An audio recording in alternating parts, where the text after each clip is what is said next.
You will use an app like Uber, but not anymore to call some driver, but automatically guided car, a self-driven car, will come to your hotel or wherever you are and will bring you to the airport. Actually, I had a discussion some months ago with the mayor of Los Angeles, and you know Los Angeles is one of the cities with the heaviest traffic, who told me in 2030 Los Angeles will be private car-driven free.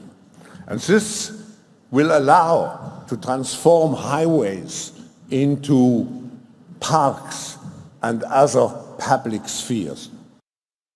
Introducing the Known Traveller Digital Identity, the first end-to-end intervention to streamline the entire travel experience by enhancing the ability of authorities to get the information they need when they need it so that they can move people swiftly across borders. Enabled through 4 technologies, not only will individuals have complete control over their own personal data, but authorities can remove friction through a series of simple and secure digital touchpoints. Before a passenger even starts his journey, he can register his face and information using a smartphone. At the airport, NEC's technologies create a seamless walk-through experience from the moment someone steps inside the building. At check-in, there's no need to queue. The information that was registered on the smartphone is verified, along with the passenger and his passport, using facial recognition. From now on, his face is now his pass for all the airport's checkpoints. France has officially banned short-distance domestic flights in an effort to cut the country's carbon emissions. The new law went into effect this week. It means people can no longer travel by air if the same journey can be made by train in under 2.5 hours. Just pop on a VR headset and off you go, to any place in the world, or even to distant planets. VR tourism may be a niche product for now, but virtual vacation is on the rise.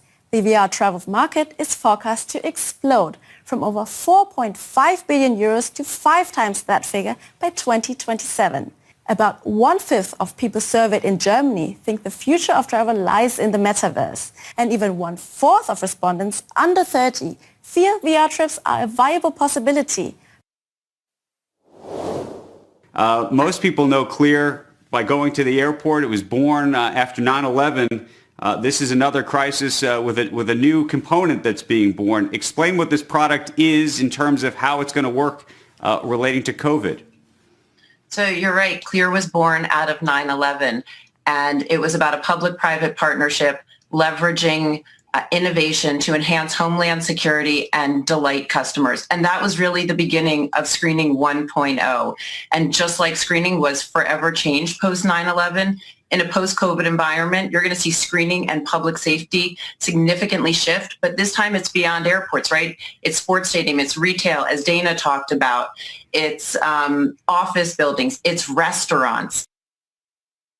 And now Finland has taken the passport technology to another level.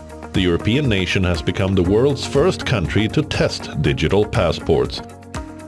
Labeled Digital Travel Credentials, or DTC, it's an alternative to the traditional passport check at airports. In other words, it's a digital rendition of a physical passport. To use it, Finnish citizens first need to download an app on their phone and physically register at a dedicated police station. A digital copy of the passport is created by scanning the chip inside a real one. It is designed to be stored on a smartphone. Passport wasn't invented just for cross-border travel. That was the original intent. What else do we use it for today? We use it for many, many, many things. So we see this as a first step of having a trusted identity that, much like the passport that was invented to enable you to cross border, today you use it to open a bank account, to drive a car, to get a driving license, rent an apartment, get a job, so on and so forth. So we think this is very much a first step.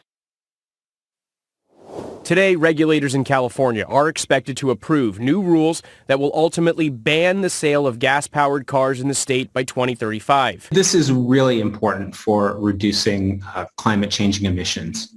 I mean, simply put, we can't address climate change without addressing transportation emissions. It's the largest source of emissions in California. The new rules will require 35% of new cars sold by 2026 to produce zero emissions. That number climbs to 68% by 2030. And by 2035, all new cars sold in California must be free of greenhouse gas emissions. What can you do in 15 minutes? Empty the washing machine and hang up your fresh laundry? Read a couple of chapters of your favorite book? Watch half an episode of How I Met Your Mother? Well, creepy local authority bureaucrats would like to see your entire existence boiled down to the duration of a quarter of an hour, with the arrival of so-called 15-minute cities. This dystopian plan will see roads in some of Britain's most iconic towns and cities being blocked off, with cars being restricted to certain areas, all overseen by number plate recognition cameras installed everywhere, with a surveillance culture that would make Pyongyang envious. In some places, your car would have an allowance to drive on certain streets for a fixed number of days in the year. Some roads out of bounds to all.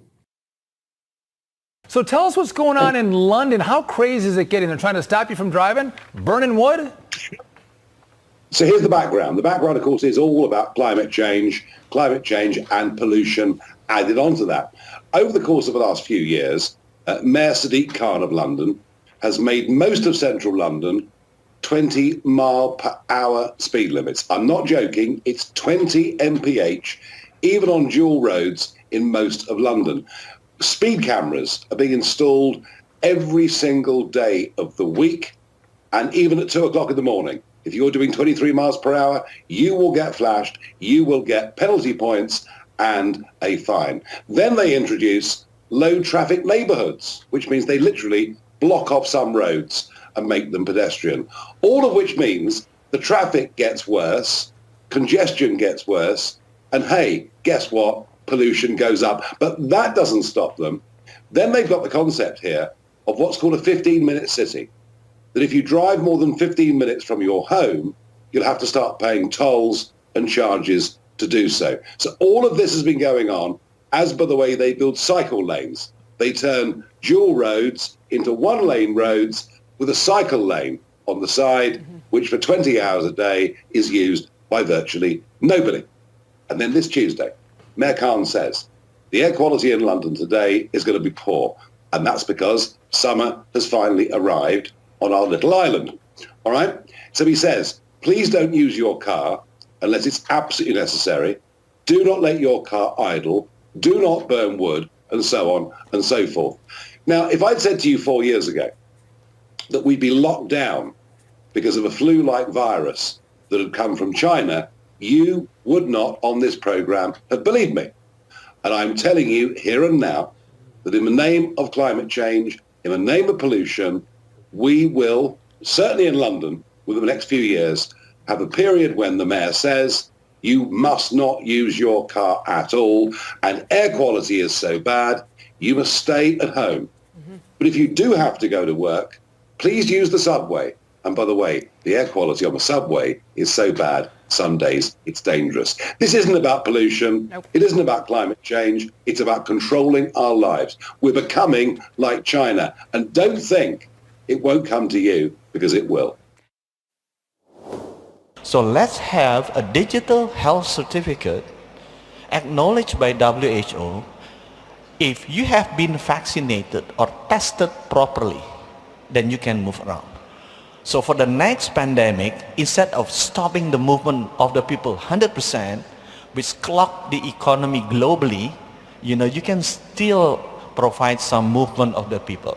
Indonesia has achieved, G20 country has agreed to have this digital certificate using WHO standard, and we will submit into the next World Health Assembly in Geneva as the revision to international health regulation. So hopefully for the next pandemic, we can still see some movement of the people, some movement of the goods, and movement of the economy.